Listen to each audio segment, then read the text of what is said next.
आप सभी को जीवित पुत्रिका व्रत की ढेर सारी शुभकामनाएं।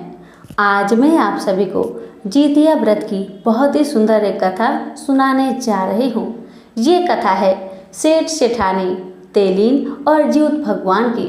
कथा बहुत सुंदर है, पूरा जरूर सुनेगा। अगर अच्छी लगे तो आगे दूसरों को भी शेयर कीजिएगा। तो आइए सुनिए ये कथा। बहुत समय पहले की बात है। किसी एक गांव में एक सेठ और सेठानी रहा करते थे। सेठ और सेठानी के अलावा उस घर में और कोई नहीं रहता था। सेठानी को पेड़ पौधे बहुत अच्छे लगते थे। उनका एक बगीचा था। उसी बगीचे में सेठानी ने एक कुम्हरा का पेड़ लगाया था, एक पम्पकिन का पेड़ लगाया था, जिसे प्रत्येक दिन थोड़ा थोड़ा करके पानी डाला करते थे।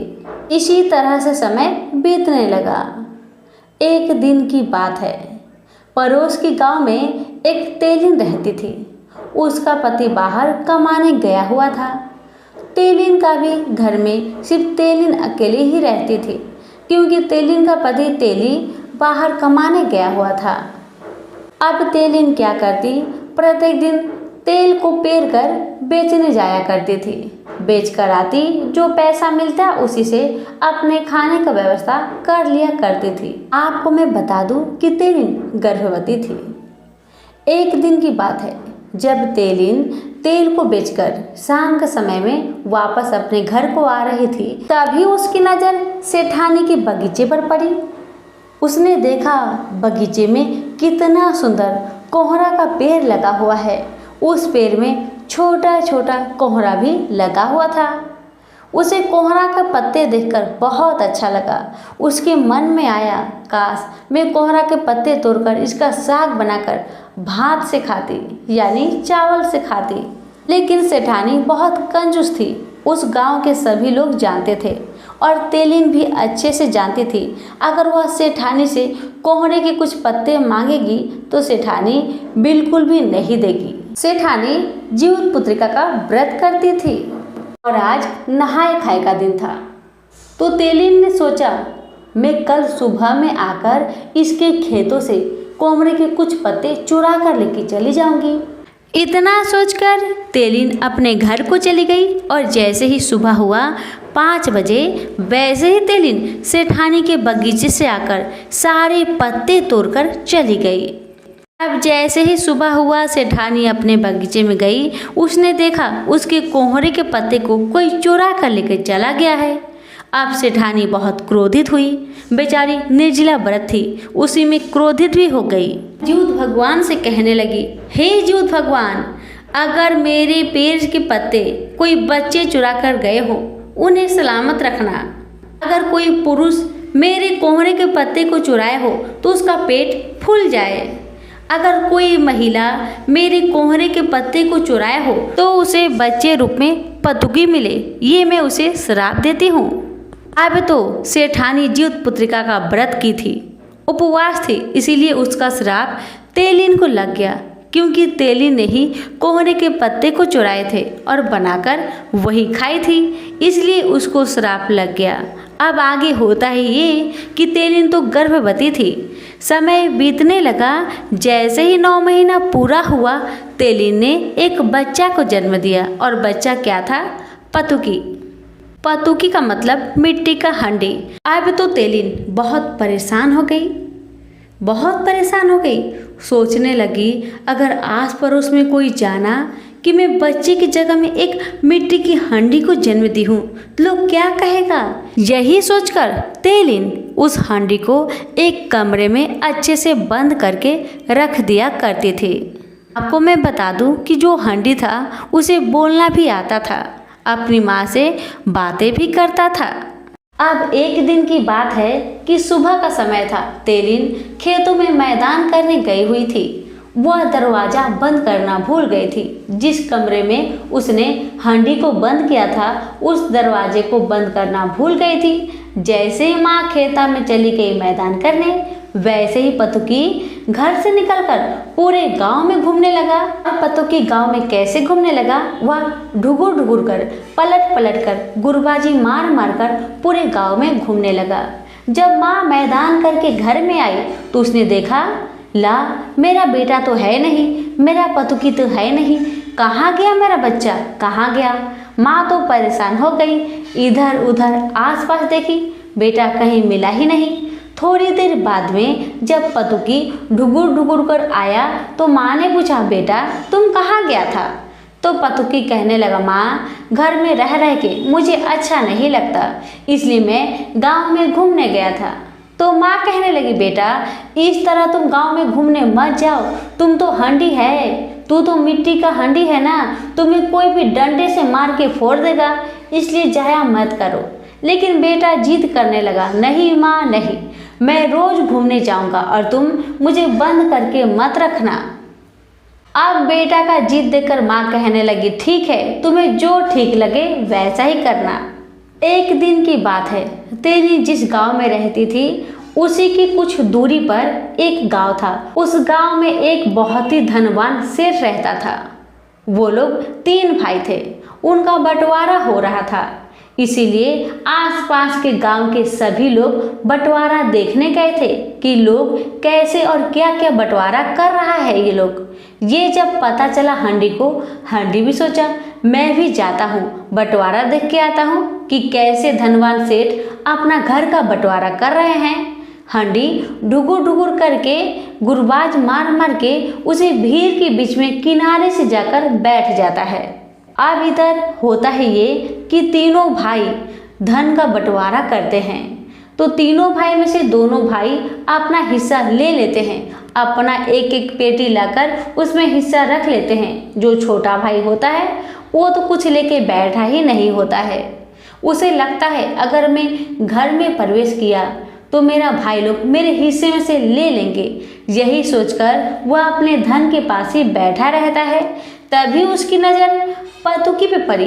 तभी उसने सोचा, क्या मैं घर में जाऊँ, इसी पतुकी में अपना हिस्सा का बखरा धन को इसी में भर लेता हूँ। सेठ के छोटे भाई ने वैसा ही किया, उसने उसी पतुकी में, उसी हंडी में सारे धन को भर लिया और अपने घर में जाकर अच्छे से अलमारी के अंदर रख दिया।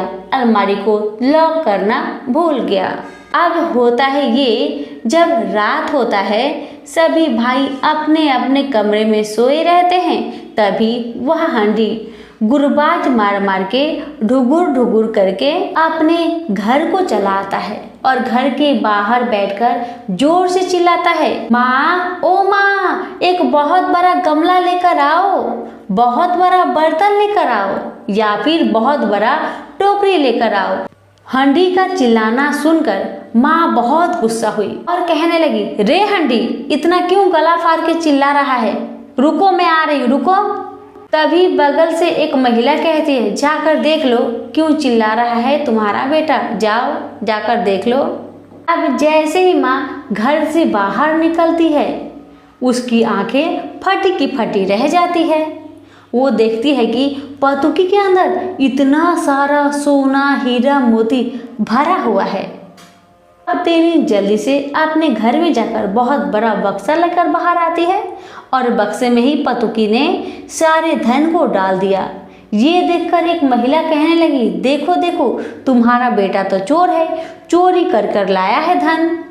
तब तेली ने पड़ोसन से कहा, तुम कैसे कह सकती हो कि मेरा बेटा चोर है, चोरी कर कर लाया है, क्या तुमने देखा उसे? नहीं देखा ना, अपने मुंह को बंद करो और यहाँ से चलती बनो। इतना कहकर तेलिन सारा धन दौलत को लेकर अपने घर में अच्छे से रख देती है। अब अगला दिन क्या हुआ कि एक राजा का विवाह था, जो वही तेली के घर के सामने से ही बारात लेकर जा रहा था। हांडी ने सोचा, मैं भी बारात के साथ जाऊंगा और शादी को देख कर आऊँगा। हांडी भी बारात के पीछे ढुगुर ढुगुर कर गुरबाज मार मार के चला गया, माँ को बिना बताए। अब होता है क्या, होता है ये कि बारात कुछ दूर चला जाता है तो होता है ये कि राजा के बेटे को मैदान लग जाता है। तो राजा के लड़के ने बारात को रुकवाकर वहीं पे पास में थोड़ा दूर में जाकर मैदान करने लगता है। अब मैदान करने के बाद उसे पानी कहीं नहीं मिलता। वही मैदान के बगल में ही पतुकी बैठा रहता है। जहाँ राजा का बेटा ने मैदान किया था वही के पास में ही पतुकी बैठा रहता है। जब राजा का बेटे को पानी नहीं मिला तो उसने सोचा क्यों ना मैं इस पतुकी में ही, इस हांडी में ही छेछरिया मार लेता हूँ। इसका मतलब ये हुआ कि बिना पानी से साफ किए ही इस पतुकी में रगड़ कर साफ करके मैं आगे को चला जाता हूँ। पानी तो है नहीं, उपाय भी है नहीं। इतना सोचकर राजा के बेटा ने उस पतुकी में छेछड़िया मारा। जैसे ही उसने छेछड़िया मारा वैसे ही पतुकी उसके पछुआरे में चिपक गया। तो राजकुमार बहुत डरने लगा। बाप रे, ये क्या है जो मेरा पिछुआरे में चिपक गया। बहुत कोशिश किया राजकुमार, लेकिन पतुकी पिछवाड़ा छोड़ा ही नहीं। तब हार कर राजकुमार कहने लगा, हे बाबा, आप कौन हैं? कृपा करके मुझे छोड़ दीजिए। मैं अभी विवाह करने जा रहा हूँ, मेरा इज्जत को ना गवाइए। तब पतुकी कहने लगा, ठीक है, मैं एक शर्त पर तुम्हारे पिछवाड़े को छोड़ूंगा। अगर तुम अपनी लड़की के साथ मेरा विवाह कर देगा तब मैं तुम्हें छोड़ सकता हूँ। तो राजकुमार ने कहा, मेरा बेटी कहाँ है? अभी तो मेरा शादी भी नहीं हुआ है। तो पतुकी कहने लगा, कोई जल्दबाजी नहीं है, तुम शादी करो। जब तुम्हारा बच्चा हो जाएगा तब तुम अपनी कन्या के साथ मेरा शादी करोगे। वादा करो, तभी मैं तुम्हारे पिछवाड़े को छोड़ूंगा। तो राजकुमार ने वादा किया, ठीक है, जैसा आप कहे मैं वैसा ही करूँगा। मैं वादा करता हूँ अपनी कन्या का विवाह आपके साथ कर दूंगा। इतना राजकुमार ने वचन दिया तो पतुकी ने उसके पिछवाड़े को छोड़ दिया। अब राजकुमार विवाह करने के लिए आगे बढ़ा, वैसे पतुकी भी राजकुमार के साथ साथ चल पड़ा। अब तो राजकुमार जैसे ही मरवा में विवाह करने बैठे वैसे ही पतुकी भी बीच में बैठ गया। तो राजकुमार के साली सरहद देखकर कहने लगे, क्या बात है, ये किसको साथ में लेकर आप आए हैं? इतना कहकर सभी लोग पतुकी का बहुत मजाक उड़ाने लगा। तो राजकुमार कहने लगा, इस पतुकी को शांति से रहने दो और आप लोग भी शांति से रहो और मुझे भी शांति से रहने दो। इतना कहकर शांति पूर्वक राजकुमार का विवाह राजकुमारी के साथ हो गया। अब तो पतुकी राजमहल में ही रहने लगा। कुछ दिन बीतने के बाद राजकुमारी गर्भवती हो गई और 9 महीने बाद उसने एक सुंदर सा कन्या को जन्म दिया। जब कन्या का जन्म हो गया, कन्या जब 8 वर्ष की हो गई तो पतुकी राजकुमार से कहने लगा, हे राजकुमार, अब आप अपने वचन को पूरा कीजिए, अपनी कन्या का विवाह मेरे साथ कराकर मुझे विदा कीजिए। अब तो राजकुमार को ना चाहकर भी अपनी कन्या का विवाह, कन्या का नाम था गंगा, अपनी कन्या का विवाह उस पतुकी के साथ करना पड़ा। अब तो छोटी रानी बहुत दुखी हुई, बहुत रोने लगी और महाराज से कहने लगी, आपने कैसे मेरी बिटिया का शादी इस पतुकी के साथ कर दिया? आप बताइए, आपने मेरे साथ ऐसा क्यों किया? मेरे बच्चे के साथ ऐसा क्यों किया? तब राजकुमार ने अपनी सारी कहानी अपनी पत्नी को सुनाई। ये यही पतुकी था, जब मैं आपसे विवाह करने आ रहा था तो मुझे मैदान लग गया था। मैदान करने के बाद मुझे पानी नहीं मिला तो मैं इसी पतुकी में छेछरिया मार रहा था।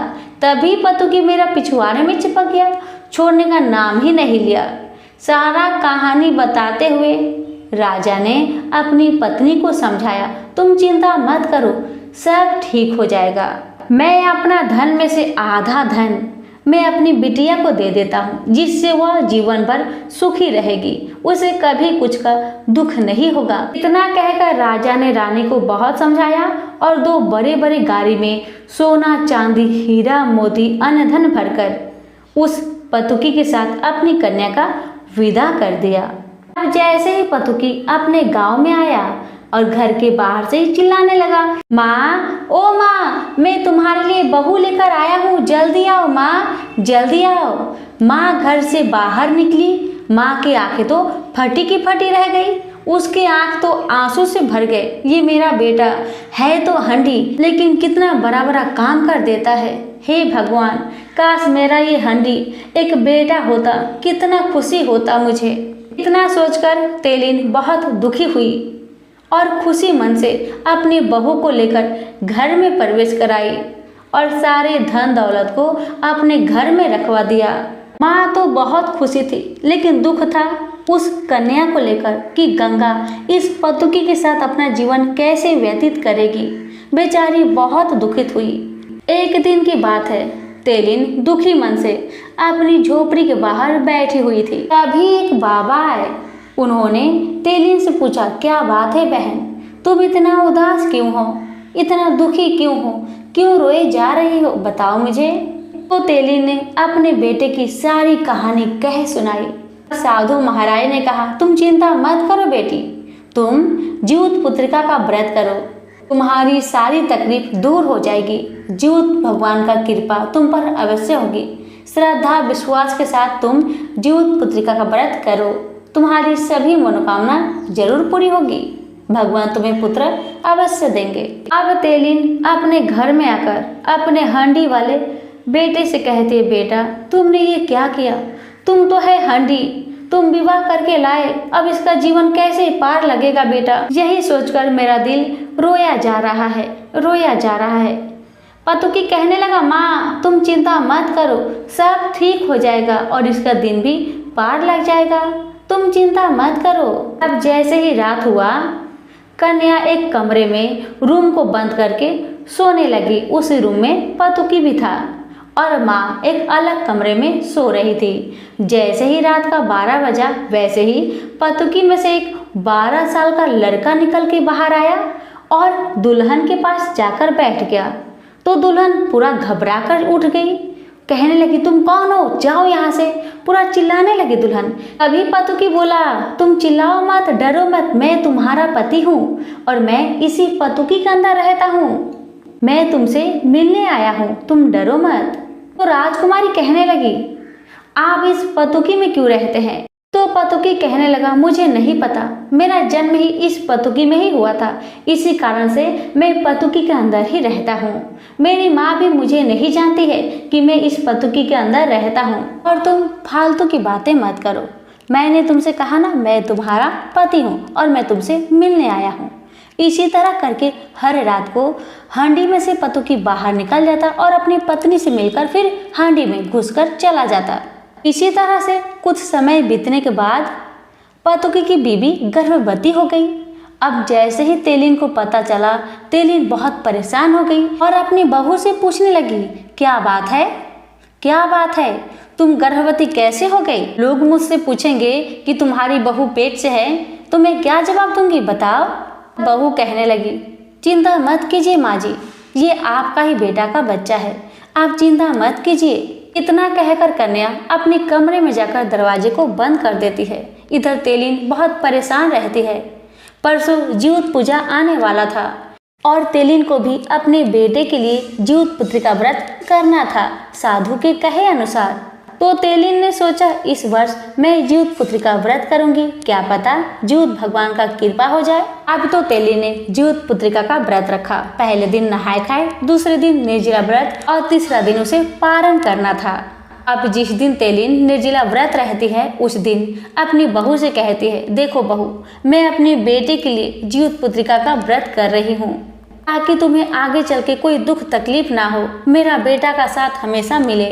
तुम मुझे सच सच बताओ, तुम्हारे गर्भ में बच्चा कहाँ से आया है। तभी बहू ने बताया, माँ जी आप चिंता ना करें, आप अपना व्रत को अच्छे से करें, आज रात को मैं सारी सच्चाई बता दूंगी। आप रात को मेरे कमरे में छुप कर बैठ जाइएगा, फिर मैं आपको आपके बेटे से मिलवाऊंगी। बहू के कहे अनुसार सासू माँ अपनी बहू के कमरे में अलमारी के पीछे छुप जाती है। अलमारी के पीछे एक बहुत बड़ा डंडा रखा हुआ होता है। जैसे ही रात का 12 बजा, वैसे ही पतुकी में से एक लड़का निकला और अपनी पत्नी के पास जाकर बैठ गया। ये देखकर माँ हैरान हो गई। माँ ने बहू से इशारा किया, बहू जल्दी आओ और इस डंडे को उठाओ और इस हंडी को फोड़ दो, जल्दी करो बहू, जल्दी करो, मैं आज व्रत हूँ, मैं हंडी को नहीं तोड़ सकती, जल्दी तोड़ो बहू। बहू ने सासू माँ के कहे अनुसार हंडी को फोड़ दिया। तो बेटा अपनी माँ को बाहों में पकड़कर जोर जोर से रोने लगा, माँ ओ माँ, आपने मेरा घर तो तोड़ दिया, मैं कहाँ रहूँगा माँ, मैं कहाँ रहूँगा। माँ बड़े प्यार से अपने बेटे के आँख के आंसू पोंछकर कहती है, बेटा तुम क्यों इस पतुकी में रहेगा, तुम क्यों इस पतुकी में रहेगा, तू तो मेरा बेटा है, तुम महलों में रहेगा बेटा, तू महलों में रहेगा। जैसे ही सुबह होता है, माँ खुशी खुशी जितिया व्रत का पालन करती है, गरम गरम भोजन बनाकर, और जीउत भगवान को कोटि कोटि प्रणाम करती है और कहती है, जीउत भगवान आपका महिमा अपरंपार है, आपका महिमा कोई न जाने। अभी कथा बाकी है, आगे क्या होता है उसे सुनिए। पतुकी से निकला हुआ बेटा घर के बाहर नहीं जाता है, तो माँ दुखी मन से अपने बेटे से कहती है, बेटा तुम्हारी पत्नी गर्भवती है, अगर तुम अपना चेहरा लोगों को नहीं दिखाओगे तो लोग तो बदनाम करेंगे ना। तुम अब छिपकर मत रहो बेटा, छिपकर मत रहो। तभी माँ अपने बेटे को सूट बूट पहनाकर घर के दरवाजे पर बैठा देती है, ताकि गांव भर के लोग उसे देखें और पहचाने कि यही मेरा बेटा है। और वैसा ही हुआ। जब अगल बगल के लोगों ने देखा कि तेलिन के घर के बाहर एक बहुत सुंदर लड़का बैठा हुआ है, तभी सभी लोगों को लगा कि तेलिन के घर मेहमान आया हुआ है। तभी कुछ लोग आकर तेलिन से कहने लगे, तेलिन बहन, ओ तेलिन बहन, ये लड़का कौन है? तभी तेलिन कहने लगी, यही तो मेरा बेटा है जो पतुकी के अंदर छुप कर रहता था।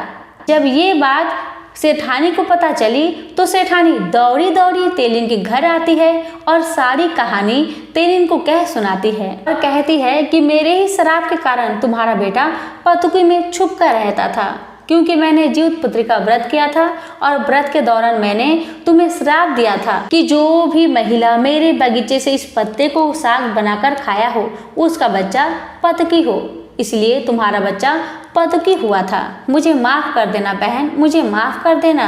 और तुमने आज जो जीउत पुत्रिका का व्रत किया था उसी के फलस्वरूप तुम्हारा बेटा आज पतुकी से बाहर निकल पाया है, अन्यथा नहीं निकल पाता।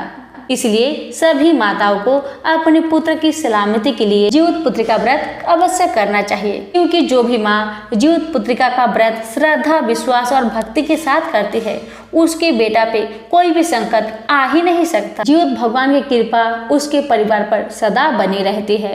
अब तो तेलिन की परिवार सुखी जीवन जीने लगा। झोपड़ी के जगह में उनके घर महल के हो गए। हे जीउत भगवान, जैसे आपने तेलिन को पुत्र दिया, उसके घर में अंधन भरा, वैसे सभी को पुत्र देना, सभी की परिवार की रक्षा करना। तो प्रेम से बोलिए जीउत भगवान की जय। बहुत समय पहले की बात है। एक गांव में एक पति पत्नी रहा करते थे। शादी के 7 साल बीत चुके थे। उनका कोई संतान नहीं था। बहुत पूजा पाठ करने के बाद, बहुत मन्नतें मांगने के बाद भगवान ने उनकी सूनी गोद को भर दी और उनके घर में एक सुंदर पुत्र का जन्म हुआ। पुत्र का नाम उन्होंने सूरज रखा। अब सूरज धीरे धीरे बड़ा होने लगा। उनका घर तो था मिट्टी का। अब सूरज की मम्मी रोज सवेरे उठकर घर में झाड़ू मारा करती थी। घर के आंगन में एक कोने में तुलसी जी का पौधा निकला हुआ था, जो छोटा सा था, जिस पौधे में सिर्फ 2-3 ही पत्ते थे। क्योंकि वह छोटा था, सूरज की माँ प्रत्येक दिन जब घर आंगन में झाड़ू लगाती तो तुलसी जी के पौधे में भी झाड़ू लगा देती, जिस कारण से हर दिन तुलसी जी का एक एक पत्ता टूटकर गिरते रहता और तुलसी जी सूखने लगी। अब तो सूरज की माँ पर तुलसी माँ बहुत क्रोधित हो गई। हर रोज वह तुलसी जी में झाड़ू जो लगाती थी। कहा जाता है ना, माँ बाप का गलती करे तो बाल बच्चे को भुगतना पड़ता है और बच्चे गलती करे तो माँ बाप को भुगतना पड़ता है। यहाँ ठीक वैसे ही हुआ। आगे की कहानी बहुत ही सुंदर है। कहानी में बने रहिए, आगे में जीउत महाराज भी आएंगे। अब आगे की कथा सुनिए। आगे ये हुआ कि जब तुलसी माता पे सूरज की माँ झाड़ू लगाती रही, तुलसी माँ तो सूख गई, लेकिन तुलसी माता बहुत क्रोधित हुई। उसी क्रोध के कारण तुलसी माता ने सूरज को गूंगा बना दिया। गूंगा होने से पहले सूरज बहुत जोर से चिल्लाया और उसका आवाज एकदम से बंद हो गया। अब तो सूरज की माँ अपने 5 साल के बेटे को गोद में लेकर जोर जोर से रो रही है और कह रही है, बेटा क्या हुआ, बोलो ना, तुम क्यों चिल्लाया, बेटा बोलो ना। बेटा तो कुछ बोल ही नहीं पा रहा। माता की रोना देखकर आस पड़ोस के सभी लोग सूरज के घर में आ गए और कहने लगे, क्या हुआ बहन, तुम्हारे बेटे को क्या हुआ। तब सूरज की माँ कहने लगी, पता नहीं मेरे बेटे को क्या हो गया। अचानक आंगन में खेलते खेलते उसका आवाज ही बंद हो गया। अब आस पड़ोस के लोगों ने कहा, बहन तुम चिंता मत करो, तुम्हारा बेटा ठीक हो जाएगा। तुम जाओ, पास में ही डॉक्टर साहब रहते हैं, उनके पास जाओ, अपने बच्चे को दिखलाओ, क्या पता कुछ गला में हो गया हो। उसी की वजह से इसका आवाज चला गया हो। अब गांव वाले की बात सुनकर सूरज की माता और पिता ने सूरज को लेकर डॉक्टर के पास गए।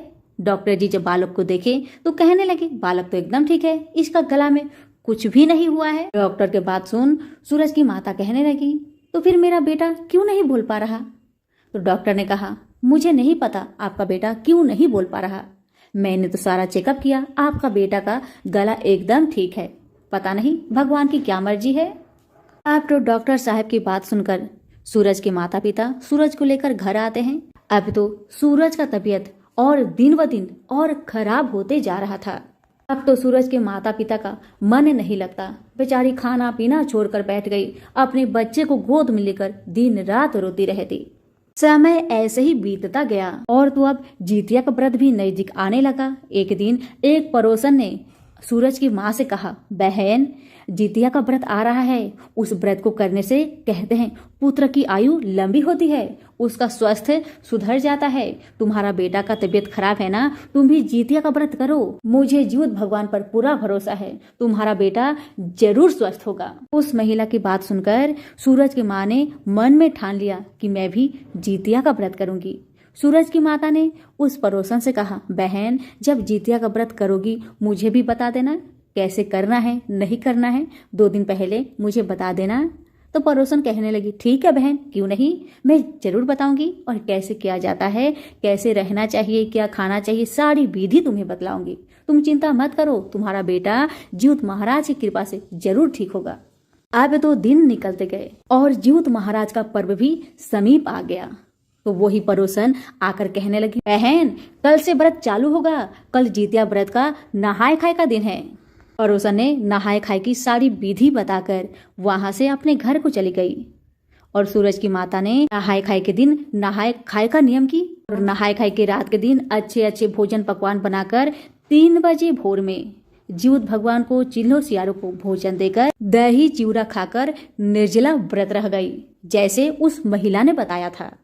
अब तो सूरज की माँ निर्जला व्रत करने लगी और जीवित भगवान से प्रार्थना करती रही, हे भगवान मेरे बेटे को स्वस्थ कर दे, हे भगवान मेरे बेटे को स्वस्थ कर दे।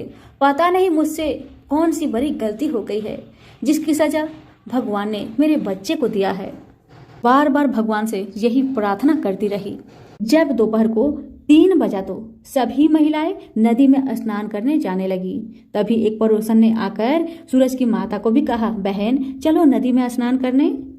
सूरज की माता ने उन महिलाओं के साथ चली गई नदी में स्नान करने और नदी में स्नान करने के बाद सभी माताएं बैठकर जीवित महाराज का पूजन किया और कथा सुना और घर आने के बाद जितिया का धागा अपने बेटे के गले में पहनाकर अपने गले में सभी माताओं ने पहन लिया और ठीक वैसे ही सूरज की माता ने भी किया।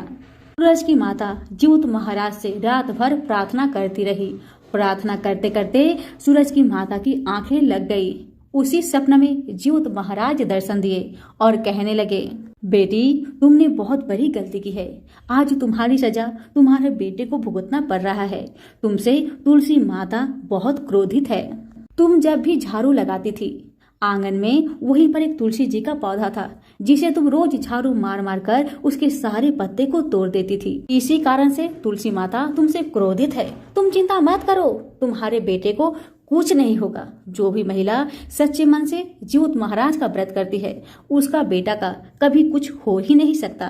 तुम्हारा बेटा जरूर बोलेगा और तुम्हारा बेटा स्वस्थ भी जल्दी होगा। तुम चिंता मत करो। इतना ही सपना देखते ही देखते उसका नींद अचानक खुल जाता है। बेचारी जल्दी से उठकर जाकर घर के आंगन में देखती है तो देखती है वहां पर एक तुलसी जी का पौधा है जो सूखा गिरा हुआ है। उसी समय सूरज की माँ सर झुकाकर तुलसी माता से क्षमा मांगकर फिर सो जाती है और जैसे ही सुबह होता है सूरज की माँ उस तुलसी जी के पौधे को उठाकर एक चबूतरा में लगाकर स्नान करके तुलसी जी का पूजन करने के बाद गरम गरम भोजन बनाकर जितिया व्रत का पारण करती है और जीवित महाराज से प्रार्थना करती है कि हे जीवित महाराज मेरे बच्चे की रक्षा करे। इतना कहते ही सूरज अपने पलंग से उतरकर आंगन में अपने माँ के पास आ जाता है। माँ देखकर बहुत प्रसन्न होती है, मगर दुख का बात ये था कि सूरज तो पूरी तरह से जितिया व्रत के प्रभाव से स्वस्थ हो गया था, मगर सूरज बेचारा अभी बोल नहीं पाता था। ये देखकर माता बहुत दुखी हुई और ज्योत महाराज से कहने लगी, हे ज्योत महाराज, मैंने आपका व्रत किया, मेरा बच्चा स्वस्थ हो गया, मगर इसका कंठ वापस नहीं आया। इसका क्या कारण है भगवान? कोई तो उपाय बतलाइए जिससे मेरे बच्चे का कंठ वापस आ जाए। इतना कहकर माँ तो जोर जोर से रोने लगी। तभी ज्योत भगवान एक साधु महाराज के भेष में आते हैं और कहते हैं, बेटी क्या बात है, तुम इतना क्यों रो रही हो? तब माता ने अपनी सारी कहानी साधु महाराज को सुना दी। तब भेष रूपी ज्योत महाराज कहने लगे, बेटी तुमसे तुलसी माता नाराज है, उनकी श्रद्धा भक्ति से पूजन करो, तुम्हारा बेटा का कंठ वापस जरूर आएगा। मेरा आशीर्वाद है और मेरा आशीर्वाद कभी खाली नहीं जाता। इतना कहकर भेष रूपी ज्योत महाराज वहां से आगे बढ़कर अंतर ध्यान हो गए। साधु महाराज के कहे अनुसार सूरज की माता ने श्रद्धा भक्ति के साथ तुलसी माता का पूजन शुरू कर दिया, जिसके प्रभाव से सूरज का कंठ बहुत जल्दी ही वापस आ गया। उसी रात को तुलसी माता स्वप्न दिखाती है और सूरज की माता से कहती है कि जो भी भक्त श्रद्धा भक्ति के साथ ज्योत महाराज का व्रत करेगा, उसके बेटे का सारे कष्ट ज्योत महाराज हर लेंगे, उसे लंबी आयु प्रदान करेंगे। सभी मिलकर बोले, ज्योत महाराज की जय हो, तुलसी माता की जय हो। कथा कैसी लगी कमेंट बॉक्स में लिखकर जरूर बताइएगा। अगर अच्छी लगी हो तो अपनों को भी शेयर कीजिएगा। धन्यवाद।